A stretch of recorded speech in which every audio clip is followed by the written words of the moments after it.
Pemirsa, saya akan lanjutkan perbincangan saya dengan Pak Anies berikut ini. Pak Anies, begitu banyak aktivitas yang Bapak lakukan. Bagaimana sih Pak, Bapak membagi waktu dalam kehidupan aktivitas itu tadi juga dengan keluarga? Ya, jadi saya pagi biasanya berangkat sesudah anak-anak berangkat sekolah. Jadi interaksinya itu pagi hari, karena malam hari seringkali pulangnya agak malam. Kemudian Sabtu Minggu itu dengan mereka, dan kuncinya ada pada istri yang sangat membantu. Istri saya Ferry, namanya Ferry, itu membuat saya bisa hadir terus di rumah meskipun secara fisik tidak ada, karena siang hari saya banyak kegiatan. Dan ini masalah yang dihadapi bukan oleh saya saja, tapi oleh jutaan orang yang bekerja di Jakarta, bahwa mereka ya banyak yang lama dari kantor ke rumah.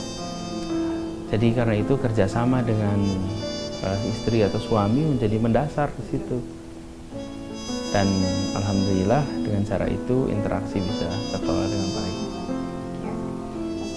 Pak, banyak sekali nih pencapaian Bapak juga yang sudah Bapak dapatkan gitu ya.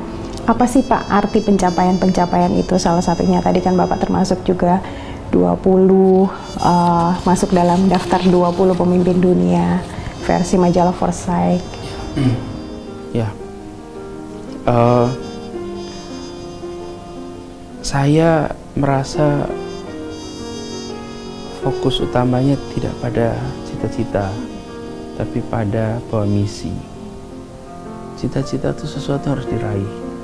Kalau misi itu sesuatu yang harus kita berikan, harus kita bawa.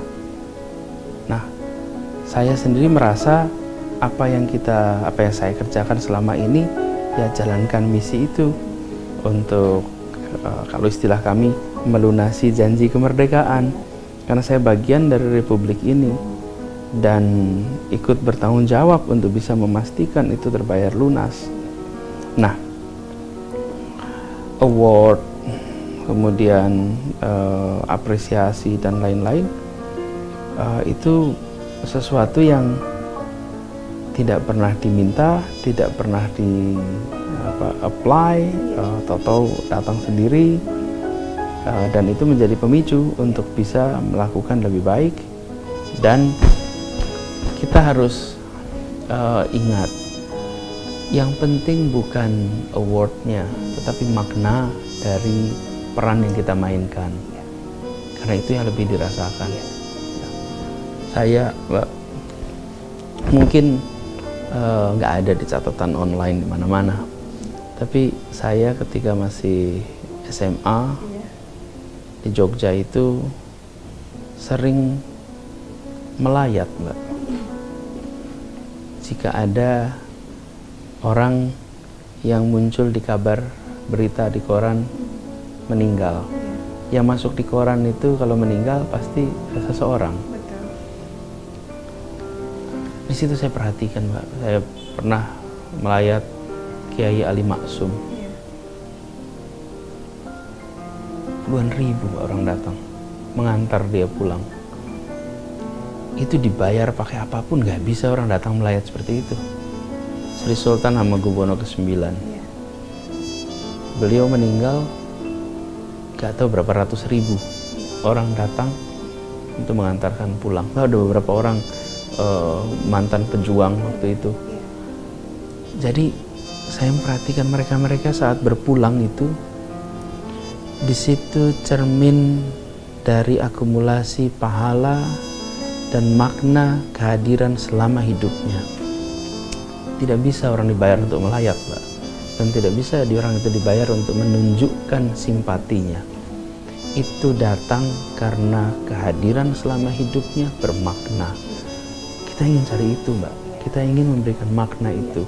Tentu dalam bahasa agama kita tahu bahwa ini adalah untuk mendapatkan dunia dan akhirat, ya.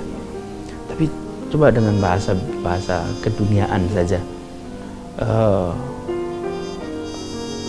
Seorang yang rupiahnya banyak sekali di dalam tabungan, belum tentu makna kehadirannya sebesar rupiahnya. Saya rasa ini harus dikembalikan lagi di Indonesia, bahwa makna kehadiran itulah yang luar biasa. Rupiah itu tentu penting, dan sekarang banyak sekali mereka-mereka yang sudah memiliki keberhasilan, kesejahteraan yang luar biasa menjadi filantropis. Itu sesuatu yang positif dan mudah-mudahan makin banyak. Tapi jangan lupa bahwa untuk bisa bermakna, bisa berbagai cara. Itu kira-kira, Pak. Pak Anies, siapa sih Pak tokoh, orang, atau mungkin keluarga, atau siapapun yang selalu bisa memotivasi Bapak sampai seperti ini? Ya, gini Pak, saat kita itu berinteraksi namanya orang. Menurut saya justru yang penting jangan mencari siapa jadi motivator, tapi bagaimana semua pengalaman interaksi menjadi bahan motivasi. Kita berinteraksi begini, ada kesempatan untuk melihat perspektif yang lain. Bagi saya, bagi Anda, bagi juga yang lain. Saya selalu menggarisbawahi, menjalani dan mengalami itu beda. Ada orang yang sudah sama-sama bekerja 2 tahun menjadi supir. Mereka sudah 2 tahun menjalani profesi supir. Pengalamannya sama? Tidak. Yang mengambil hikmah dari yang dijalani, itulah yang berpengalaman. Karena itu meskipun sama-sama menjalani hal yang sama, pengalamannya bisa lain sekali. Ribuan orang kuliah, semua sudah menjalani kuliah, tapi apakah berpengalaman kuliah? Yang berpengalaman adalah yang mengambil hikmah dari yang dia jalani. Itulah yang menjadi sumber motivasi, sumber spirit untuk bisa melihat ke depan dengan perspektif positif. Ketika kami masih kecil, orang tua kami adalah sumber inspirasi kita. Ayah ibu saya adalah pendorong, mereka motivator, dan bisa dibilang stimulator luar biasa. Jadi kalau Anda melihat saya sekarang, apapun yang Anda lihat ini adalah cermin pahala mereka. Ya mereka lah yang membentuk. Dan itu rumah kami ataupun rumah bersama kakek nenek kita, karena kita satu rumah waktu itu. Pak, apa sih harapan Bapak untuk Indonesia? Jangka pendek aja 2 tahun ke depan. Kita harus lebih cepat membuat setiap anak Indonesia punya akses pada pendidikan berkualitas. Tidak boleh kita bilang minta maaf karena nenek moyang Anda memilih tempat yang amat jauh dari Jakarta, maka kami tak kirim fasilitas pendidikan. Gak boleh. Menurut saya itu harus cepat. Akses bagi setiap anak Indonesia. Karena begitu mereka mengalami interaksi dengan pendidikan, maka pintu untuk sejahtera terbuka. Dan begitu pintu sejahtera terbuka, karakter baru bisa muncul, republik ini akan baik. Yang kedua adalah penegakan hukum. Indonesia hari ini kita krisis di penegakan hukum. Hukum kita ini dilanggar di mana-mana. Dari mulai di atas komputer, lihatlah komputer kita, sampai pada pengelolaan keuangan.